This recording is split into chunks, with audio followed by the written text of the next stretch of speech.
Welcome to the Women's Business Workshop Podcast, episode 84. I am your host and small business coach, Robin Walker. We are approaching a time of year that can get really busy, and it's easy for business owners to get overwhelmed and just work on those urgent things and the day-to-day. But I challenge you to take action to avoid that happening in your business this year. How does some accountability and coaching sound to help you stay on track and increase your sales and profits through the end of the year? The Impact Business Circle is now open for new members. Hop in our mastermind for strategic planning, peer camaraderie, and the accountability that you know you need. Go to womensbusinessworkshop.com/impact for details and quarterly bonuses. Today, we have a stellar episode for you with an amazing guest that is going to get you thinking and reflecting. Rebecca Malotke-Meslin is here to talk about fear, imposter syndrome, limiting beliefs, why women struggle to put themselves in video, maybe on their website or social media, or especially on a stage. There were so many aha moments and deep thoughts all the way to the very end. So it's a longer episode than usual, but it is worth every minute. Rebecca was a speaker at the 2023 Lakeside Conference speaking on these same topics. It was an honor to meet her in person, and she is someone that I have really enjoyed getting to know since. If you don't know her yet, check out the links in the show notes and go get connected with her. If you'd like to join us at the 2024 Lakeside Conference, save the date for February 29th. You can go to womensbusinessworkshop.com/Lakeside Conference to learn about business sponsorships or to sign up to get notified when tickets launch. Now let's get to it. Welcome to the show, Rebecca. Thanks so much for having me, Robin. There's been tech issue after tech issue all morning. So Rebecca has been very patient and I appreciate it. Thank you for laughing along with me. Absolutely. It's about all you can do with tech issues, right? Just laugh along, come up with a new solution. So Rebecca, will you tell our listeners who you are and what you do? Yeah. So again, Rebecca Malotke-Meslin. I own Pleasantly Aggressive Coaching and Consulting, where I work with emerging female leaders, predominantly in the school and nonprofit space, who are looking to take control of their leadership journey and really ditch the habits that are holding them back from that growth. I am a former school administrator. So for 14 years, I served working in independent schools as a director of marketing, communications, enrollment, financial aid. And I loved that work, but I saw a deep need within that industry to increase the number of women leaders. And I also identified one of the big problems is that we don't have enough supports in place, specifically for women.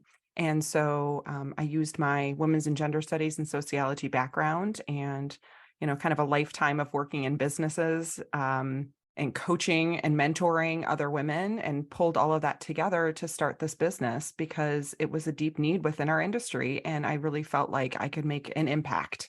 And so we've been around now for about a year, which is exciting, after leaving, a full-time job and becoming an entrepreneur. But the early returns are amazing. And, I'm able to make an impact every day on women's lives, which is incredibly fulfilling.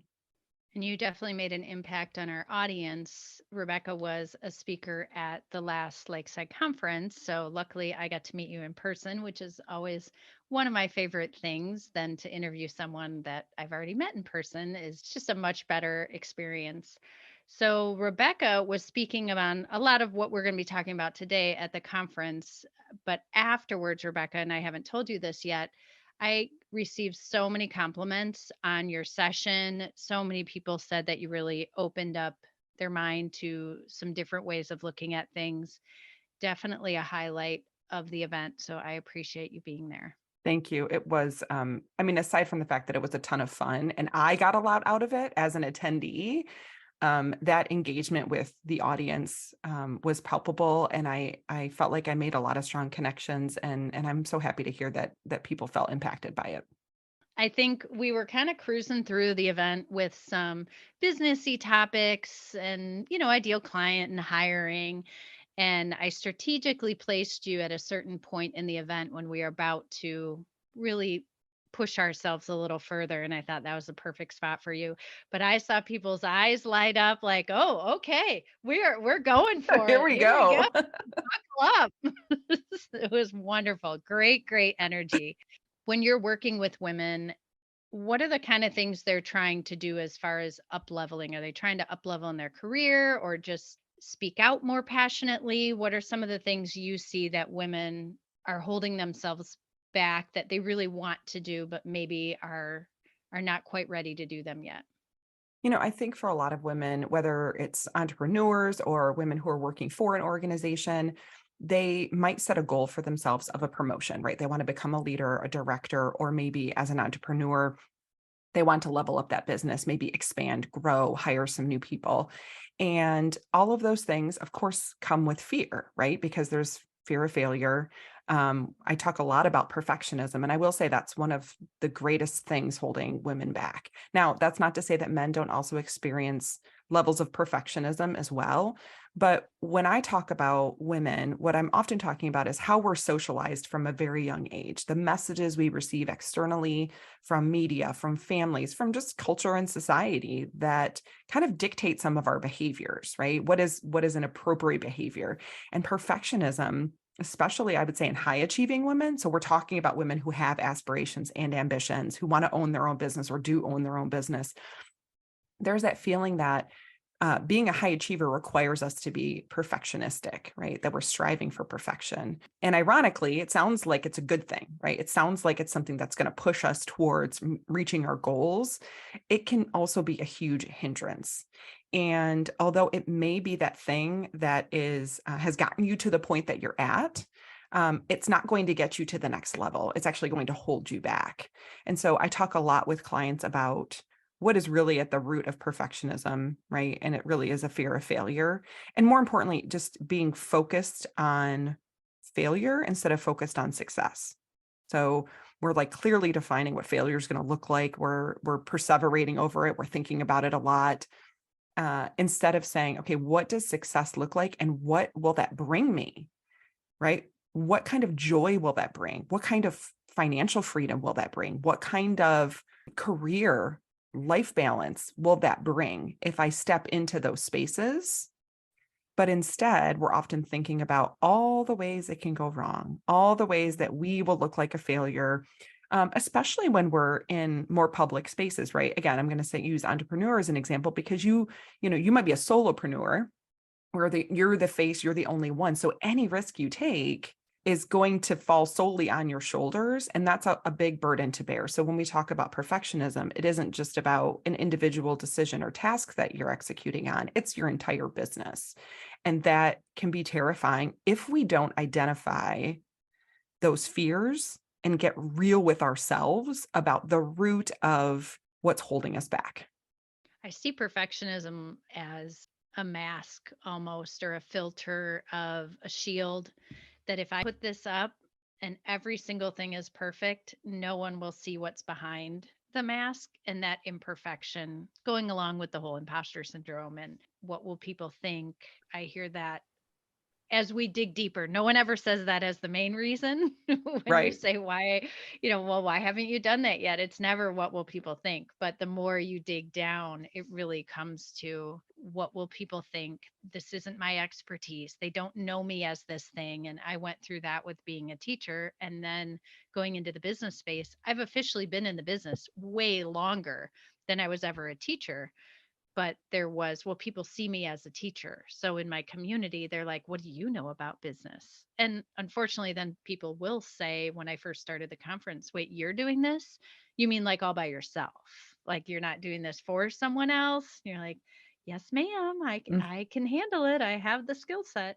But those reinforce that thing that you're telling yourself, that everyone understands what I'm doing or they're going to think that I'm not qualified. I mean, maybe you're not.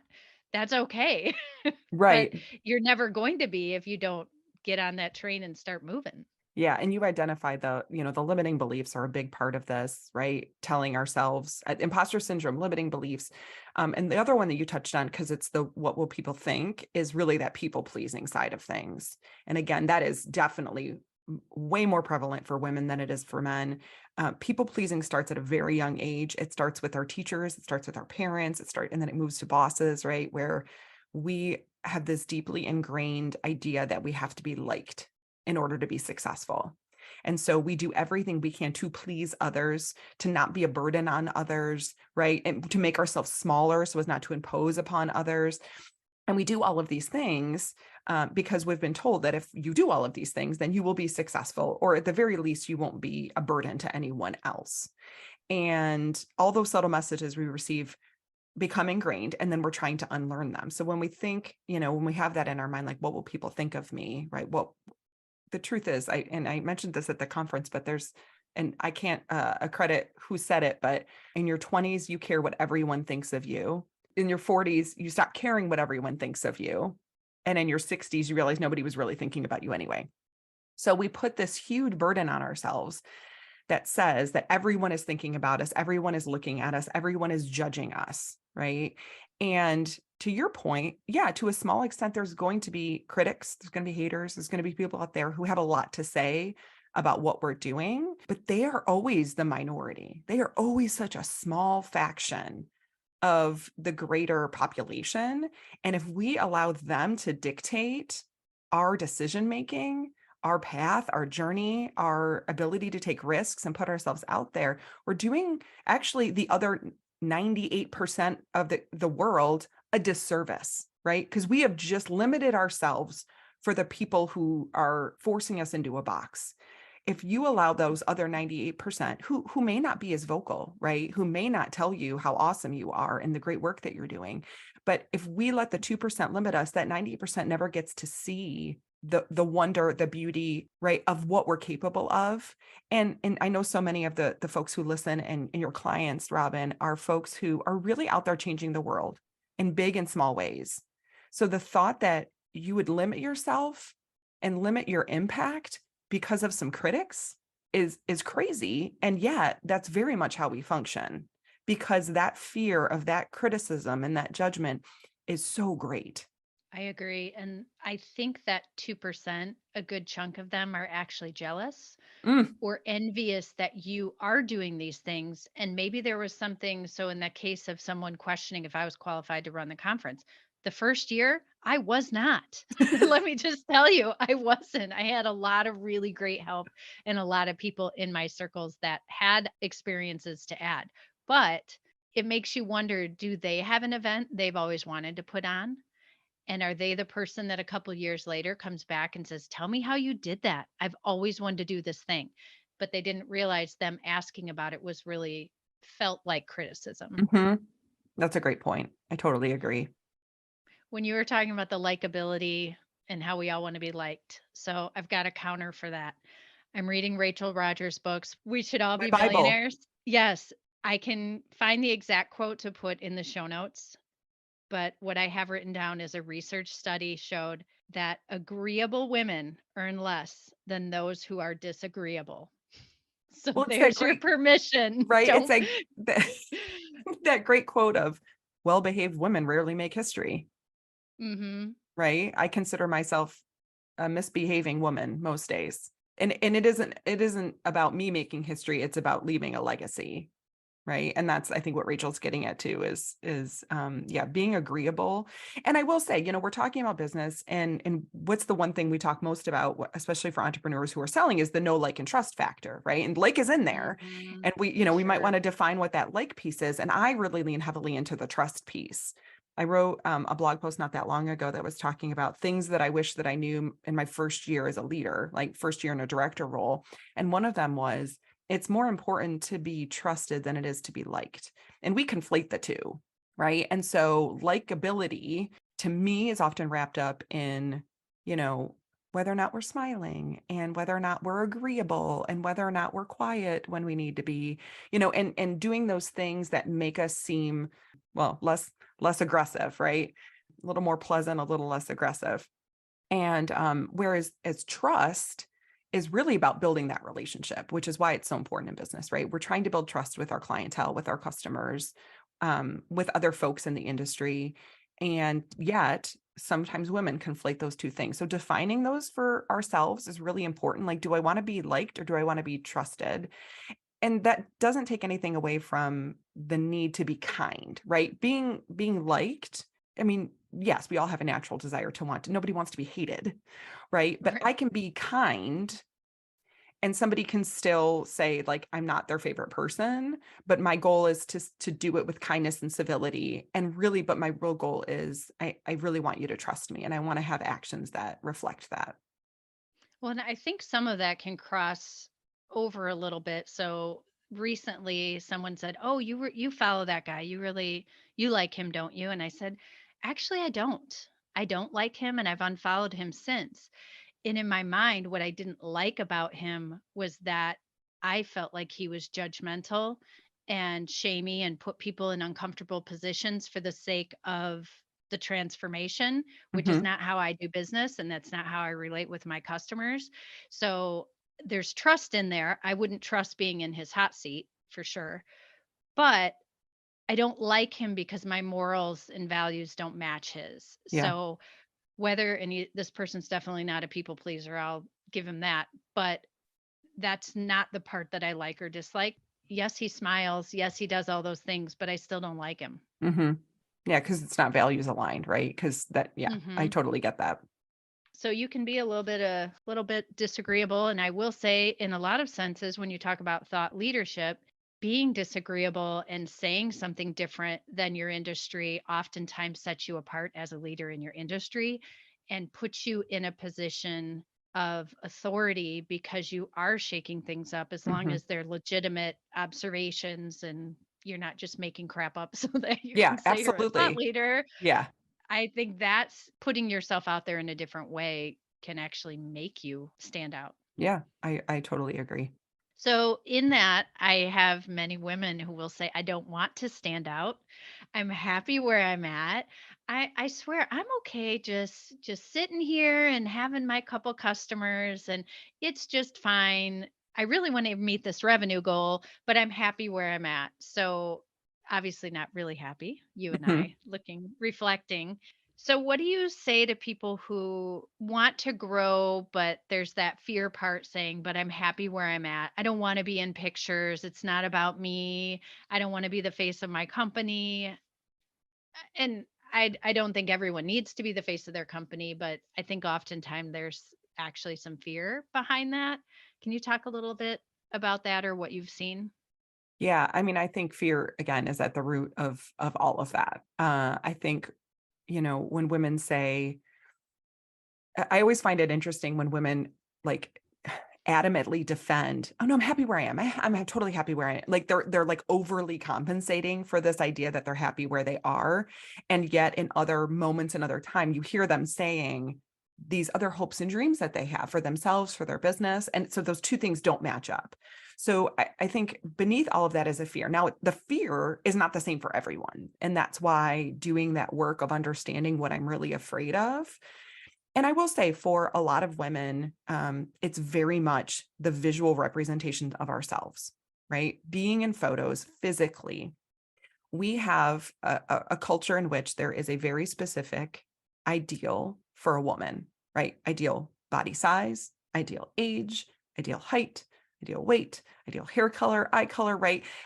All of these things, breast size, right? Like we know what that every if I say that, if people are listening right now, they can conjure up an image in their head of what that perfect thing is. And it's probably something like a 25-year-old, 5'9", 120-pound blonde with blue eyes, right? And a C cup bra. Like, right? Mhm. And It pops in your head without you even wanting to think about it. because it's that It's just, ingrained in us, right? yes, So yes. if we are using that as a model and saying, well, I don't look like that. And so who am I to put myself out there? Like, how can I compete with that? So the first thing I'll say is there's a great quote by Teddy Roosevelt, which is comparison is the thief of joy. So if you are constantly comparing yourself, especially physically as women to other women in our industry or in, similar spaces, all you're doing is robbing yourself of an opportunity and the joy of what comes on the other side of putting yourself out there, right? But we have to really be honest with ourselves about what we're afraid of. And, if I'll be honest right here today, it's, I've gained a lot of weight during COVID. I've gained like 25 pounds since COVID hit. And I make it seem like it's a COVID issue, but it's really like that time frame, right? A lot of us are measuring time now by COVID, right? Um, Right. and so I don't like the way that I look right now. But the truth is that this is who I am. And yes, I used to be thinner, right? I used to be a lot thinner back when I was, 25, if we're again using that as an ideal. My disapproval of myself in this moment is something that I have to work through all the time, because the truth is that I'm measuring myself against an ideal body at an ideal age, which does not exist for me right now. And rather than just trying to push myself through weight loss, through fitness, through, scary things to get myself into a place where I suddenly feel like I can show up in this world, instead of doing that, I'm saying, you know what? This is who I am right now. And I need to keep moving forward. I need to keep showing up. But if I didn't have that honest conversation with myself about what my fear is and what I'm worried about, then I couldn't move forward. I would just continue to be stuck on that hamster wheel of like going over and over again about how the negative self-talk about how I look. And it's a really challenging place for women, right? And I would also say from an age perspective, right? I'm 42, and I feel great about being 42. I feel like I've really come into my own once I hit 40. But I know for women who are in this age space and getting into their 50s and even 60s, again, they're feeling like they're too old to be putting themselves out there. They're looking at their wrinkles, their gray hair, their whatever, and they are discrediting themselves because of it. And what I tell women all the time is the way that you look has nothing to do with your competencies. It has nothing to do with your ability to do your job. It doesn't. And so if you are constantly focused on the way that you look when you're putting yourself out there from a business perspective, you're missing the whole point. You're focusing on the wrong thing. You putting yourself out there physically is really to help you connect with your customers and your clients. They want to see the person that they're doing business with. They want to build that trust, and they can't do that if you are hidden behind all these layers. Now, you mentioned, Robin, not everybody has to put themselves out there, again, depending on your business and what you're doing. Now, for my business and your business, it is really essential. We're one-on-one working with clients. So not physically seeing me and not feeling like I am approachable, I think can be problematic for our businesses. But I'll go back to talking about the way that we look and how that's such a hindrance to women. One of the things that I often tell women is, look for other women who are similar to you on social media or in the business space. I have really found influencers and other women doing similar work who look a little bit more like me, who are around my age and maybe my height and weight. Why? Because representation matters. I need to know that there's other people out there who look like me, who are doing it and frankly killing it. And that allows me to still, I feel like I'm doing that little bit of comparison, but in the opposite sort of way. I'm finding that tribe of people to say, hey, they're doing it. I can do this too, as opposed to they're doing it. I could never do this. And that's the big distinction. I think having your audience or your tribe be built of people that's not why they're following you. I mean, Mhm. for me, I've never once had any of my paying clients or anyone in my impact group ever ask me, what's going on? It looks like you gained a little weight, or boy, you look sick today, or Robin, those roots, get on those. Like, they don't care. They're not, that's not why. I've had comments about how relatable I am and how that helped them want to do coaching with me, because they knew that I would understand when the roots are getting a little long or whatever it is. Yep. They don't care, because that's who I choose to put in my ideal client.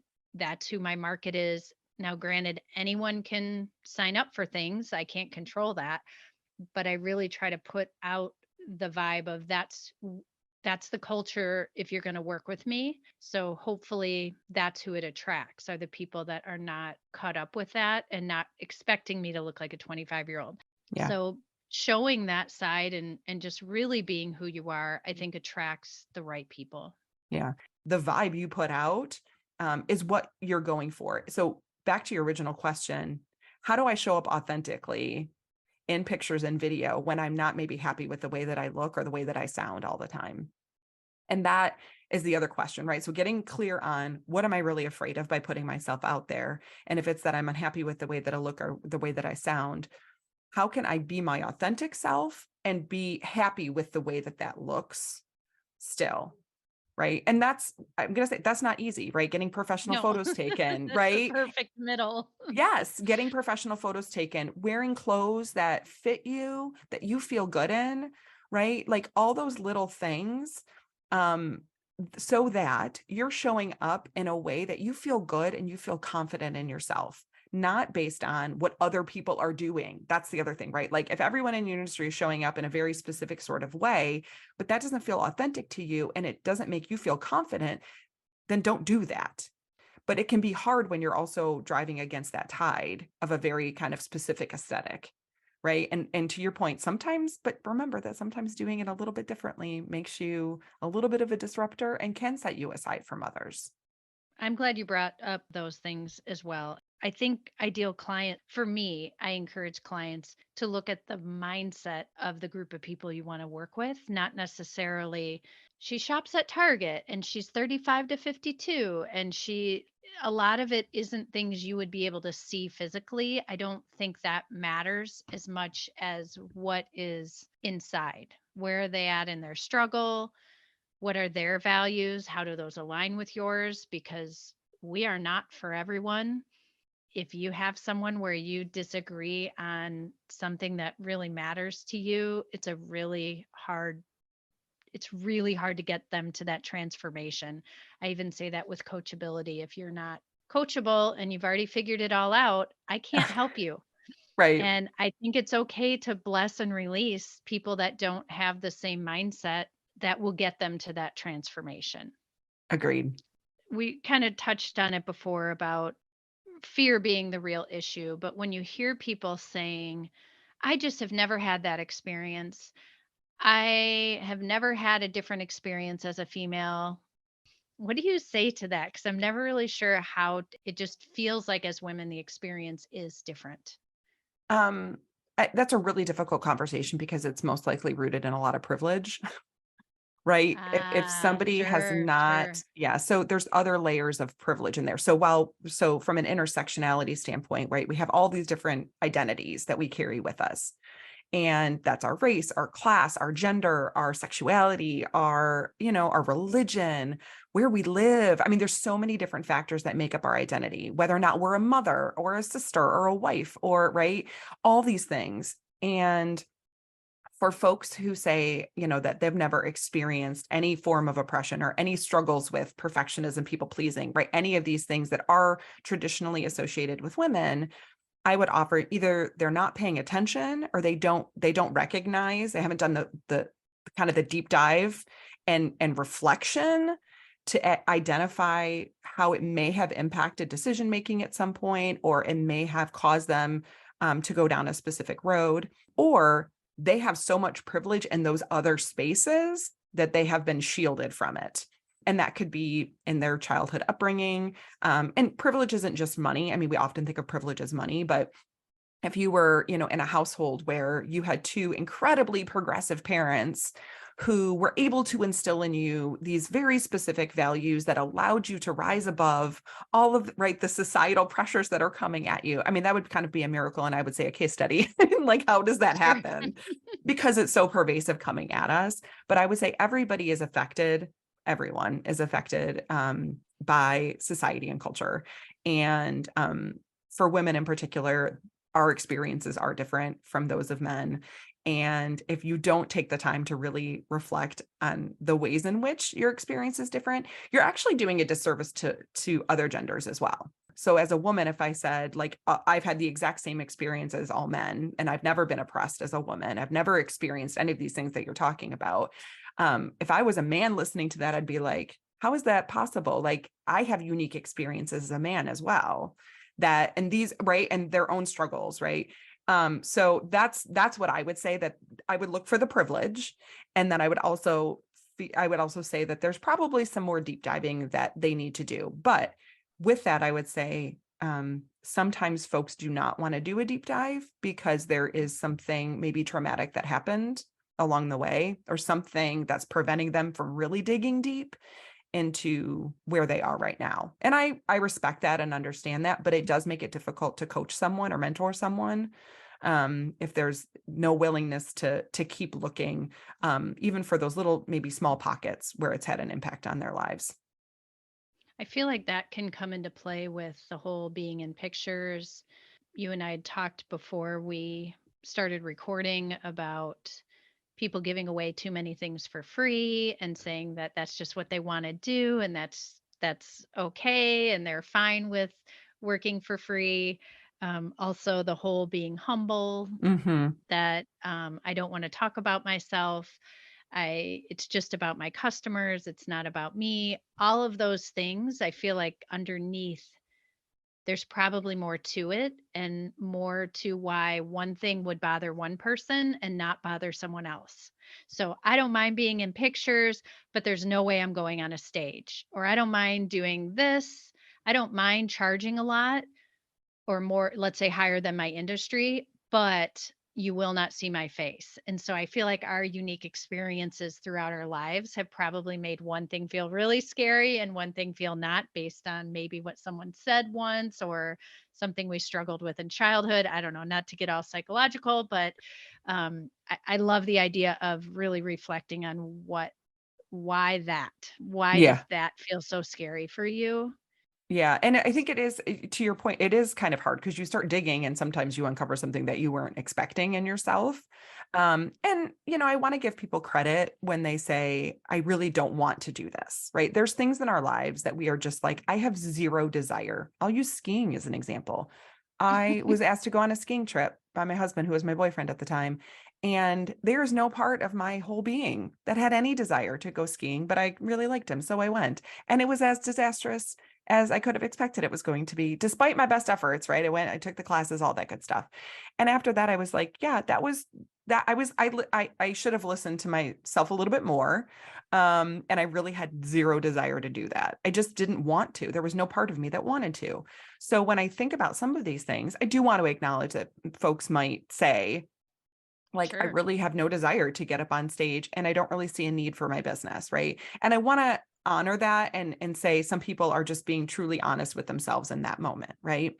Um, and also I will say that there are a lot of folks who use that as a front for the fear that they're really experiencing. And how do you separate those two? That's not easy. I mean, it comes with good coaching. I know the work you do with your clients is amazing in that regard, because first you have to create a safe space of trust where you can ask those difficult questions. You can push somebody a little bit into those conversations and say, what would that look like? What would that look like if you did get up on that stage and shared your expertise, and really using it as an opportunity to say, you have a message to share with a greater audience that would have an impact and a legacy to leave after you, that would have an impact on other people's lives, and coaching them through and encouraging them through, like, why that's so important. Because what I would offer is that a lot of women would change their tone and say, really, do you think so? And if that's the response you get, at the root of that is they did not believe they were worthy, that they were capable. They did not have the confidence to do it, right? They were afraid that they were not ready. And so in those other conversations, you might be able to get to the root of it. Because if you just say, what are you afraid of? You're not going to get the response you think you're going to get, because it's not Right. quite that simple. It's steeped in so many different layers. But the other piece you were talking about, Robin, is that idea of humility. So we often use humility as a, like, moral high ground for why we're not doing this. And so at the conference, we talked about the spectrum where on one end we have, Jesus Christ's humble self, right? Like that kind of like ideal humility, humbleness. And on the other side, we have I won't curse, but like the jerk who is the braggadocious blowhole.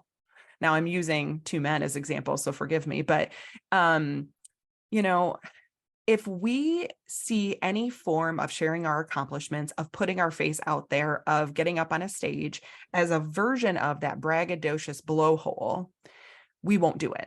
So we have to recognize where we're associating our level of comfort with putting ourselves out there with this spectrum.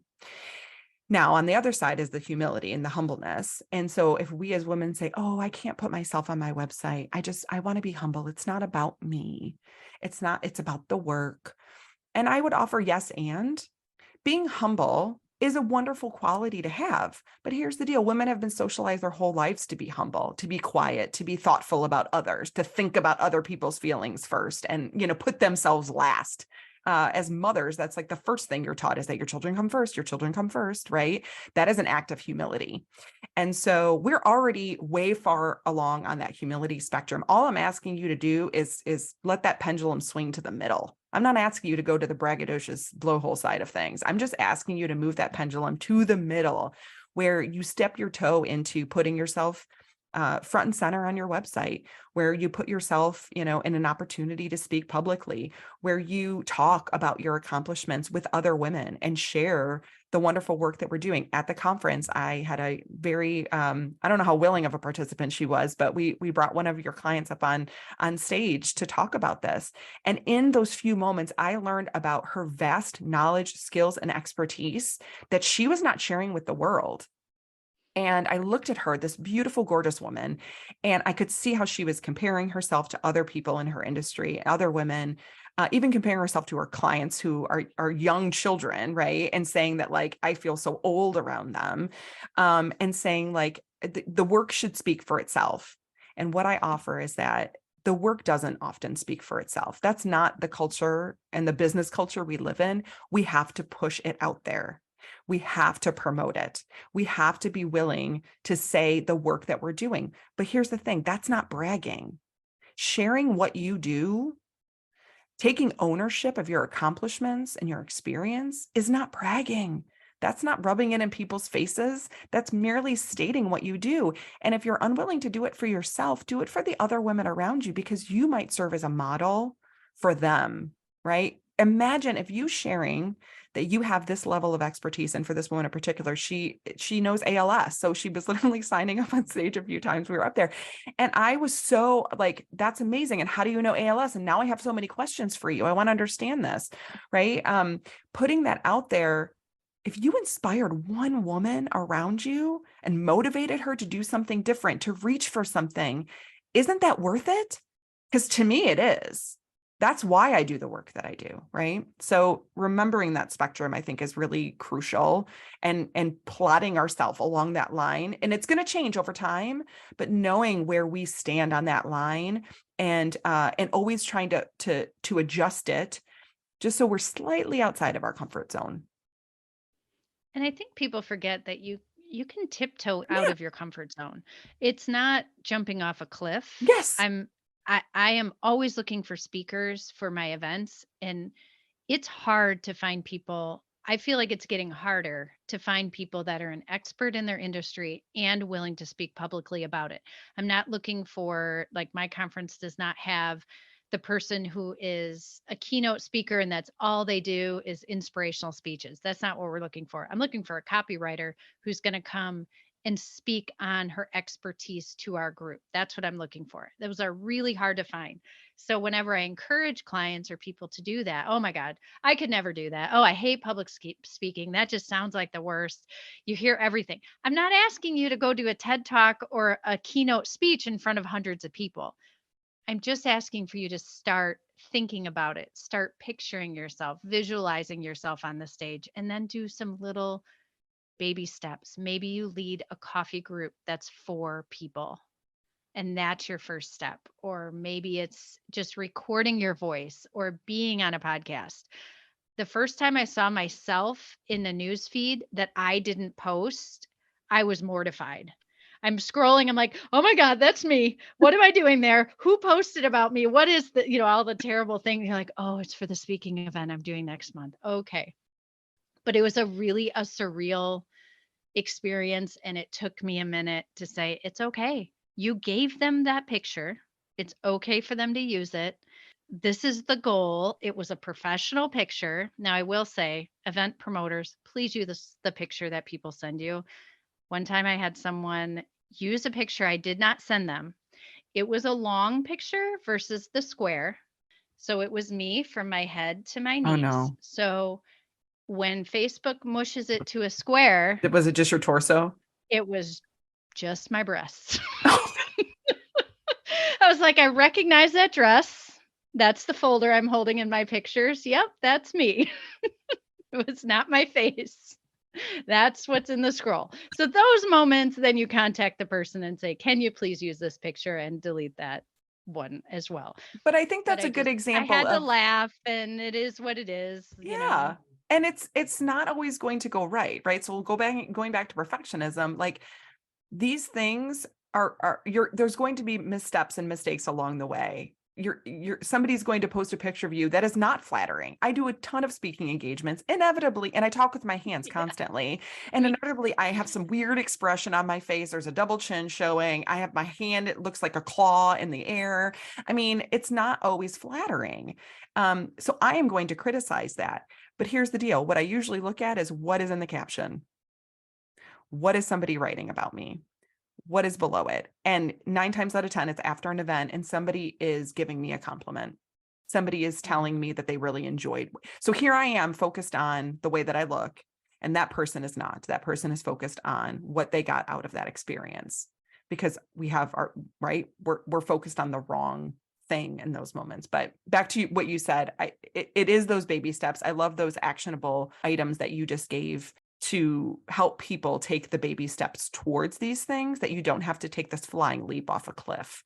That's not necessary, but making a plan to get a little closer to some of those things and reevaluating along the way, like how are you feeling in those moments, and asking for some feedback, which is always tricky, but asking people you trust, not necessarily the people who will just tell you what you want to hear, but using, and I know, Robin, you have great groups that you mastermind groups that you're working with and things like that. Those are great spaces to get some feedback, to talk to folks, right? To make those connections with other people, to say, hey, could you, not how do I look, but like, does this resonate with you? Is there another way to word this, right? Or is there another, would you like to see a different kind of action shot? Somebody at the conference shared a certain photo. It was your photographer, and she was saying how the photo that she's gotten the most compliments on as a photographer was a picture taken of her that was not the most flattering picture, but it was her in action. And that's such a great lesson, that getting that feedback, I think, can help us, again, reinforce the positive things that we're doing. And then the big fear is that we suck at it and we're not improving. So if you're not asking for feedback to improve this new thing that you're trying, then you aren't going to get better at it, because Yeah. you're not getting feedback from anyone. So you also need to, Self-sabotage. yes, you need to ask, because if you just keep putting yourself out there and never asking for feedback and never getting it, and you keep doing the same thing over and over again, you could very well be at the same point you were when you started. And that's not the goal. The goal is to continuously grow and improve in these ways, especially when you know that you're green. So I would offer, that is another additional scary thing, unfortunately, we have to do, is ask people to tell us what they think about it. And for a lot of folks, that is almost more terrifying than putting ourselves out there, is then the actual response. But again, we're asking people who we trust, who know us and know our business, where we have a safe space where we can take that input.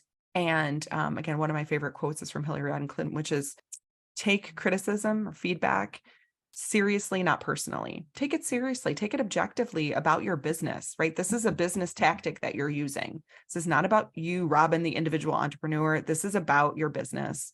And these are marketing and communications tactics, and we're going to look at them objectively, right? And when you can separate yourself a little bit from it, you'll find you have a lot more grace. And you also remove those emotions that we feel, right? They won't be gone completely, but you can reduce your emotional attachment in those moments, which then makes it more productive for you and your business. I think that's where coaching comes in too. So when you work with someone and they can take those baby steps and then come back to you and say, "Oh my God, Rebecca, I did it.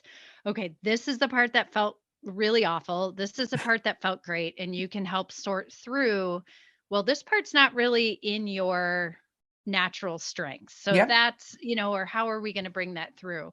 So I think having a coach like you to work with when it feels uncomfortable is huge. No one else is in the room or on the Zoom, Yep. and they have your full attention and they can be vulnerable. Yeah. No, I completely agree. And The whole coaching relationship is based on trust and vulnerability, and knowing that you have that person that you can go to already, like knowing that they're there for you makes taking those steps a little less scary, because you know there's somebody who understands the journey with you and can also provide you with some really honest feedback and advice about moving forward. But when you're doing it in isolation, the fear can really take a hold of you.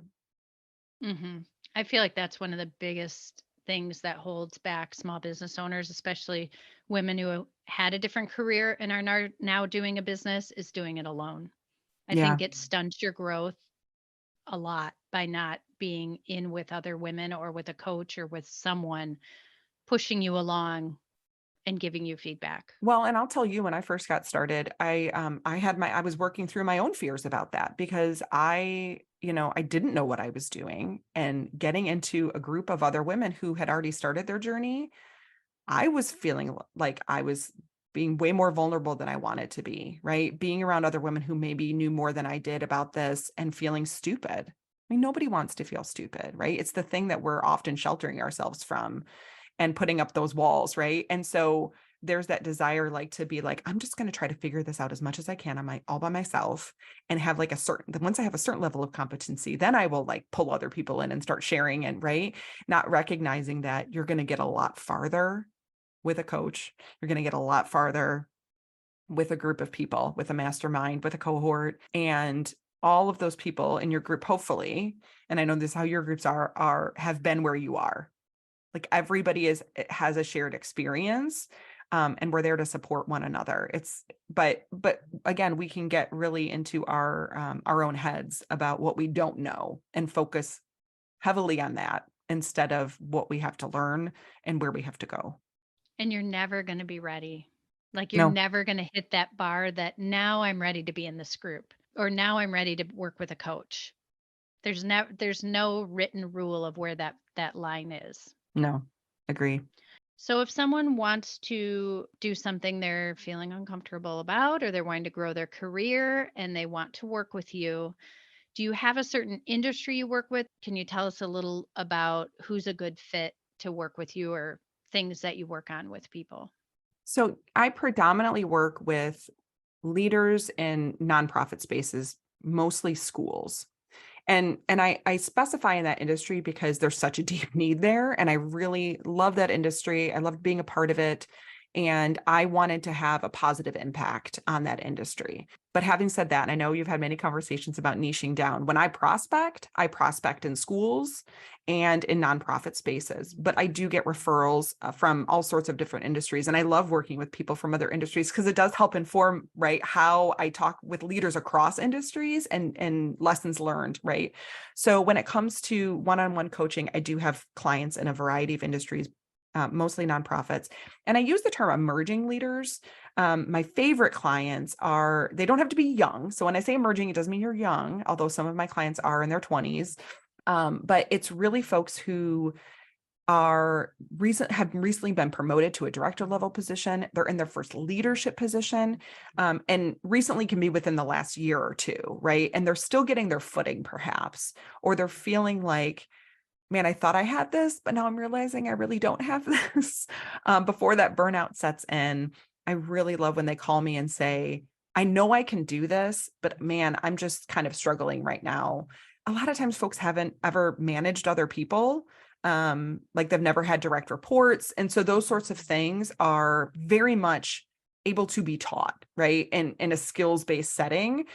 All the while we're talking about everything else that's happening around you, right? Your family life, your personal life, and how those things impact your ability to show up every day as your authentic self. And so we define your authentic leadership style, and we go through a journey together on uncovering some of those things. So that's my one-on-one coaching and the industries that I really enjoy. I do a ton of speaking engagements. So unlike some of your clients, public speaking is like one of my favorite things to do. I just really enjoy it.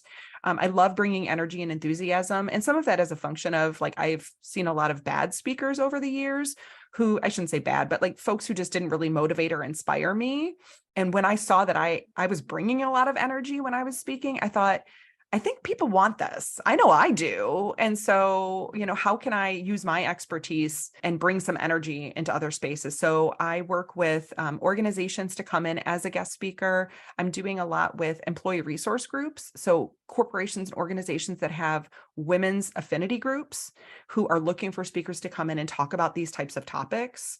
I love those groups because they're looking for ways, especially in those male dominated fields, to still be authentically women and recognize their strengths and their weaknesses as women and bring that to the workplace without feeling like they have to hide that part of themselves. And then I am doing some consulting work with schools and organizations who are looking to make their spaces more inclusive for women leaders. And so that's what does your leadership track look like? How can we create, an emerging leader track for women within our organization? Succession planning, what does that look like? So kind of coming in and working with their senior leadership to develop that programming for them. And so folks reach out to me if you're looking to find me. I have a website, which is Pleasantly Aggressive. All of my social media is Pleasantly Aggressive. And we'll put all those links in the show notes as well. So you can just scroll down to those and connect with Rebecca. Well, this was wonderful. This went way longer than most of my podcasts, and I'm so excited that it did. So thank you for being so generous with your time and also for speaking at the conference. And I hope to stay in touch and keep meeting up with you. Yes, thank you so much, Robin. The conference was such a great opportunity. I'm so grateful for you that you host these spaces for women in business. And I really enjoyed speaking with you today. So thank you. Thank you, Rebecca. What a great, thought-provoking conversation. Be sure to check out the show notes so that you guys can connect with Rebecca online. You can also check out the Impact Business Circle or Lakeside Conference in the show notes. Now go get back to work.